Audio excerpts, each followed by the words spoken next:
je pense, donc je suis...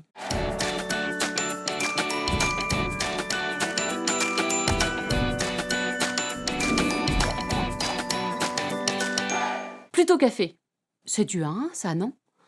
Enfin là, j'exprime pas tout à fait l'opinion. En même temps, j'exprime mes goûts, et donc déjà ce que j'aime, ou j'aime pas. Alors, c'est pas un peu de l'opinion, ça, déjà? Oh, plutôt vrai. C'est du 1 aussi, ça, non? Enfin là, j'exprime pas tout à fait l'opinion. Sauf si vous me demandez de me justifier. Moi, je suis assez d'accord. Enfin, surtout d'accord avec ce que je raconte. Et c'est vrai que ça, on l'a fait dans l'unité 8 en 1. Et à mon avis, ah, tiens, ça aussi, on l'a vu dans l'unité. C'est très utile. Du coup, après, on peut continuer à donner son opinion, en A2 par exemple.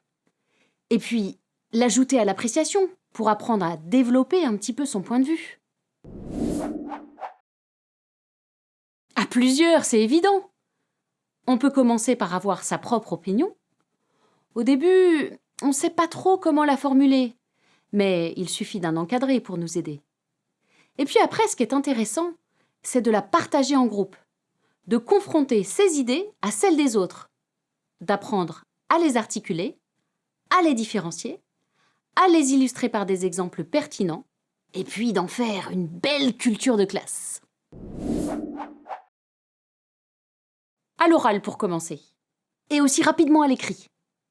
Dans chaque unité du cahier B1, il y a justement des pages de fabrique du texte pour s'entraîner à écrire son opinion.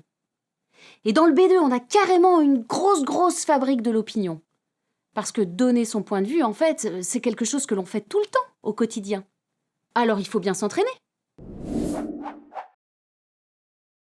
Mais pour l'atelier, bien sûr. Enfin, là, rassurez-moi, c'était pas une question.